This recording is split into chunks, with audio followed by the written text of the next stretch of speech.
Star news देख रहे हैं आप और मैं हूं आपके साथ अब्दुल समाद। बुलेटिन की शुरुआत करेंगे तमाम बड़ी खबरों के साथ।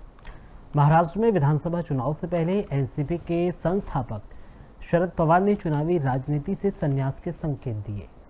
पवार ने कहा है कि अब वो चुनाव नहीं लड़ेंगे, हालांकि पार्टी संगठन का काम देखते रहेंगे, यानी एनसीपी एसपी चीफ के पद पर काम करते रहेंगे। 84 साल के शरद पवार ने बारामती में मंगलवार को कहा, कहीं तो रुकना ही पड़ेगा, मुझे अब चुनाव नहीं लड़ना है, अब नए लोगों को आगे आना चाहिए।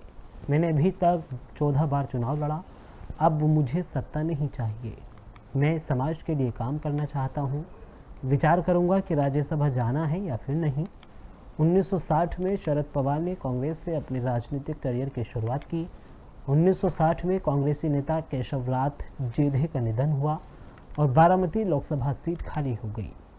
उपचुनाव में peasants and workers party of India यानी पीडब्ल्यूडी ने शरद के बड़े भाई बसंत राव पवार को टिकट दिया, जबकि कांग्रेस ने गुलाब राव जेधे को उम्मीदवार बनाया। उस वक्त वाईबी चव्हाण महाराष्ट्र के सीएम थे। बारामती सीट को अपनी साख का मुद्दा बना लिया। शरद अपनी किताब अपनी शर्तों पर में लिखते हैं कि मेरा भाई कांग्रेस के खिलाफ उम्मीदवार था, हर कोई सोच रहा था कि मैं क्या करूंगा, बड़ी मुश्किल स्थिति थी। भाई बसंत राव ने मेरी परेशानी समझ ली, उन्होंने मुझे बुलाया और कहा कि तुम कांग्रेस की विचारधारा के लिए समर्पित हो, मेरे खिलाफ प्रचार करने में संकोच मत करो। इसके बाद मैंने कांग्रेस के चुनाव प्रचार में जान लगा दी और गुलाब राव जीधे को जीत दिलाई।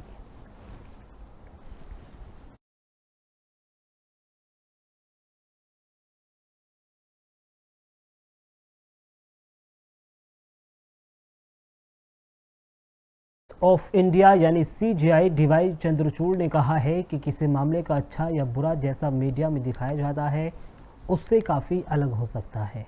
मैंने ए से लेकर जेड यानी अर्नब गोस्वामी से लेकर जुबैर तक को जमानत दी है, यही मेरी फिलॉसफी है। जमानत नियम है और जेल अपवाद है, इस सिद्धांत का मुख्य रूप से पालन किया जाना चाहिए।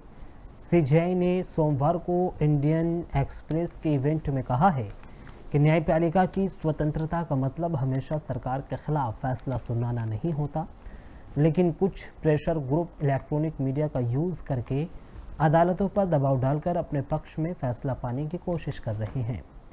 उन्होंने कहा है कि हमारा समाज बदल गया है, खासकर सोशल मीडिया के आने से interest group, pressure group electronic media का यूज़ करके अदालतों पर उनके पक्ष में फैसला लेने के लिए दबाव डालने की कोशिश कर रहे हैं।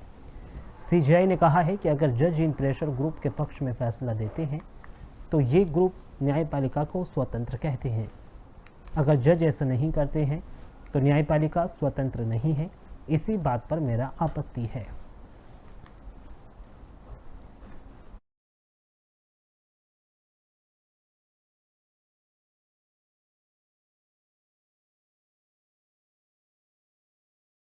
ने ओलंपिक गेम्स यानी 2036 की मेजबानी हासिल करने के लिए दावेदारी पेश कर ली है।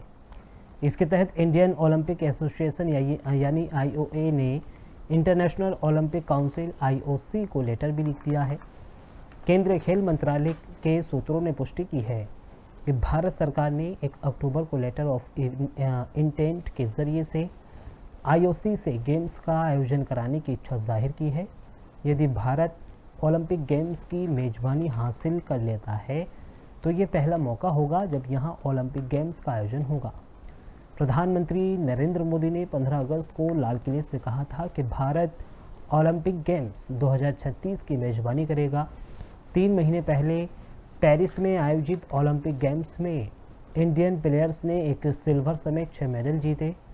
2032 तक के ओलंपिक मेजबान तय हो चुके हैं। 2032 की मेजबानी ऑस्ट्रेलिया के ब्रिस्बेन शहर को दी गई है, जबकि 2028 के ओलंपिक लॉस एंजेलिस में होने हैं। भारत अब तक 3 मल्टी स्पोर्ट्स गेम्स की मेजबानी कर चुका है। देश ने आखिरी बार 2010 में कॉमनवेल्थ गेम्स की मेजबानी की थी। इससे पहले भारत में 1982 और 1991 के एशियन गेम्स भी कराए जा चुके हैं।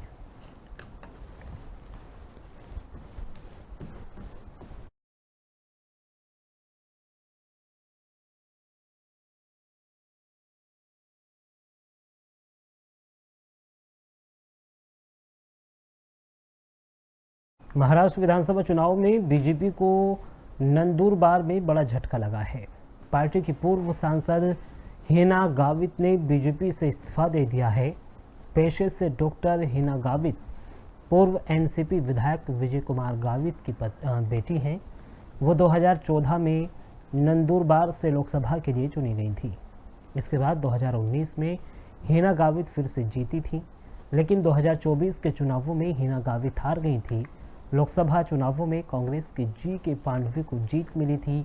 हिना गावित विधानसभा चुनावों में अक्कलकुआ सीट से निर्दलीय चुनाव मैदान में उतरी हैं। महायुति में ये सीट बंटवारे के तहत शिवसेना को मिली थी। शिवसेना ने इस सीट से आमाशा फुजली पांडवी को उतारा है, जबकि एमवीए यानी कांग्रेस से एडवोकेट केसी पांडवी मैदान में हैं। 2 बार नंदुरबार की सांसद रही हिना गावित अमावस्या की उम्मीदवारी का विरोध कर रही थी। अब उन्होंने बीजेपी द्वारा एक्शन लिए जाने की चेतावनी के बाद इस्तीफा दे दिया है। बीजेपी ने राष्ट्रीय प्रवक्ता और नंदुरबार की पूर्व सांसद हिना गावित ने अक्कलकुआ सीट से अपना नामांकन वापस लेने को कहा था। अब चेतावनी दी थी कि हिना गावित ने नामांकन वापस नहीं लेने के बाद पार्टी की प्राथमिक सदस्यता से इस्तीफा दे दिया है। गावित अपनी संसदीय सीट नंदुरबार से अक्कलकुआ के मौजूदा विधायक केसी पांडवी के बेटे गोवल पांडवी से हार गई। कांग्रेस ने अक्कलकुआ से केसी पांडवी को फिर से उम्मीदवार बनाया है।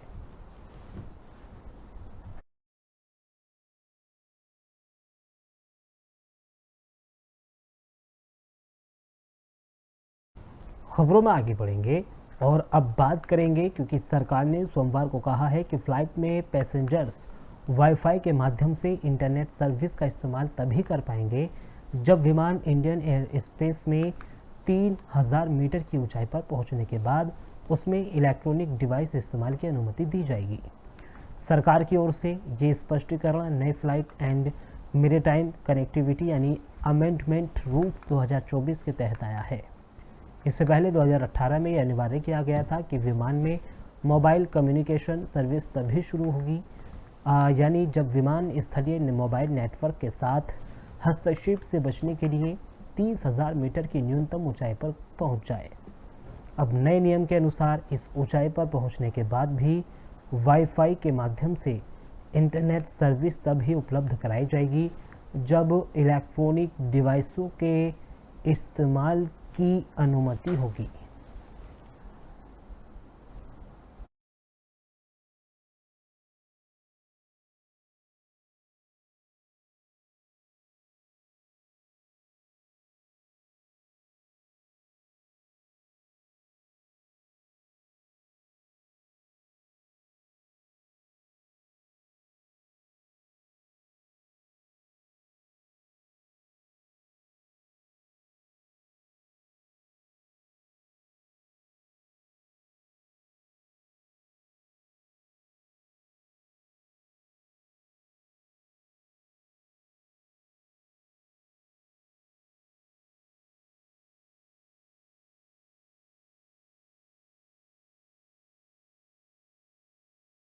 अस्पताल के कोविड वार्ड में चोरी कर्मचारियों ने सीएमओ पीएमओ को अवगत करा दिया है। सीसीटीवी के आधार पर पुलिस ने कार्रवाई अब शुरू कर दी है। तो फरीदाबाद जिले में बीती रात को बीके नागरिक अस्पताल स्थित कोविड वार्ड में चोरों ने सोमवार को जनरल स्टोर नंबर 3 के पीछे से खिड़की का शीशा तोड़कर 2 वेंटिलेटर, 3 ऑक्सीमीटर समेत कुछ ऑक्सीजन की पाइप चुरा ले गए।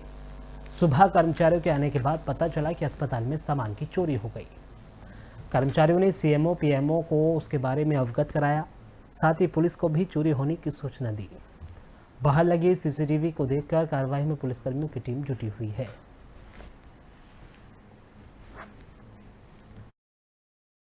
सूचना ये मिली थी कि वेंटिलेटर है वो चोरी हो गई है। तो देखा तो ये इसका शीशा तो टूटा हुआ है पीछे से, और कैमरे के ऊपर कोई स्प्रे वगैरह लगी हुई है। लाइटों में मार कर उसके बाद में, ताकि उसका वीडियो वगैरह ना आए। जांच चल रही है, फुटेज वगैरह खंगोड़ी जाएंगी और आ जाएगा जो स्प्रे मारने वाला है उसकी फोटो तो आएगी।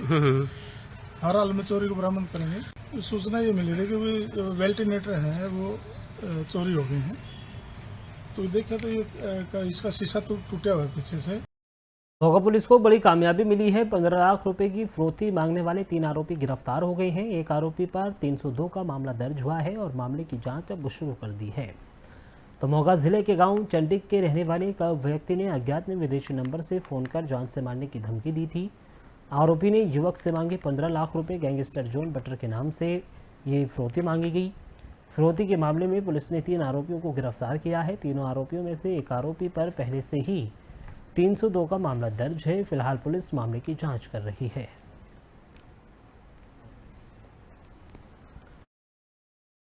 DIG ਸਾਹਿਬ ਫਰੀਦਕੋਟ ਰੇਂਜ ਦੀ ਡਾਇਰੈਕਸ਼ਨਸ ਤੇ ਕੰਮ ਕਰਦਿਆਂ CIA ਸਟਾਫ ਮੋਗਾ ਨੇ ਇੱਕ ਐਕਸਟੋਰਸ਼ਨ ਕਾਲ ਕਰਨ ਵਾਲੇ ਰੈਕੇਟ ਨੂੰ ਬਸਟ ਕੀਤਾ ਹੈ।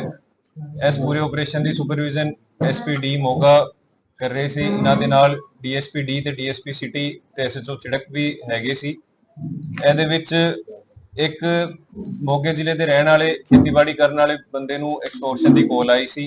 ਇੱਕ ਵਿਦੇਸ਼ੀ ਨੰਬਰ ਤੋਂ ਕਾਲ ਆਈ ਸੀ। ਉਹਦੇ ਵਿੱਚ ਉਹਨਾਂ ਨੇ 15 ਲੱਖ ਰੁਪਏ ਦੀ ਮੰਗ ਕੀਤੀ ਸੀ ਕਿ ਵੀ ਜੇ 15 ਲੱਖ ਰੁਪਏ ਨਹੀਂ ਦਿੱਤੇ ਤੇਰਾ ਨੁਕਸਾਨ ਕਰਾਂਗੇ।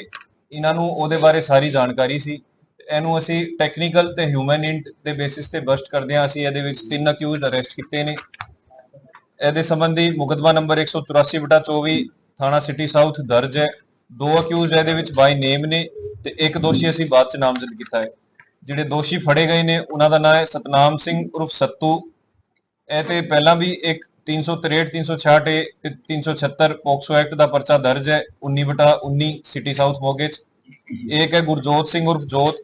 ਇਹ ਤੇ ਕੋਈ ਪਹਿਲਾ ਮੁਕੱਦਮਾ ਦਰਜ ਹੈ ਨਹੀਂ। ਇੱਕ ਹੈ ਜਗਤਾਰ ਸਿੰਘ ਉਰਫ ਲੱਖੂ। ਆ ਮੇਨ ਮਾਸਟਰਮਾਈਂਡ ਸੀ ਇਸ ਪੂਰੇ ਰੈਕੇਟ ਦਾ। ਇਹ ਤੇ ਪਹਿਲਾਂ 4 ਮੁਕੱਦਮੇ ਦਰਜ ਹੈ ਤੇ ਇੱਕ 302 ਦੇ ਮੁਕੱਦਮੇ ਦੇ ਵਿੱਚ ਹੁਣੇ ही अगस्त महीने ਦੇ ਵਿੱਚ। इस बुलेटिन में सिर्फ इतना ही। देश और दुनिया की तमाम बड़ी खबरों के लिए आप देखते रहिए AB स्टार न्यूज़। नमस्कार।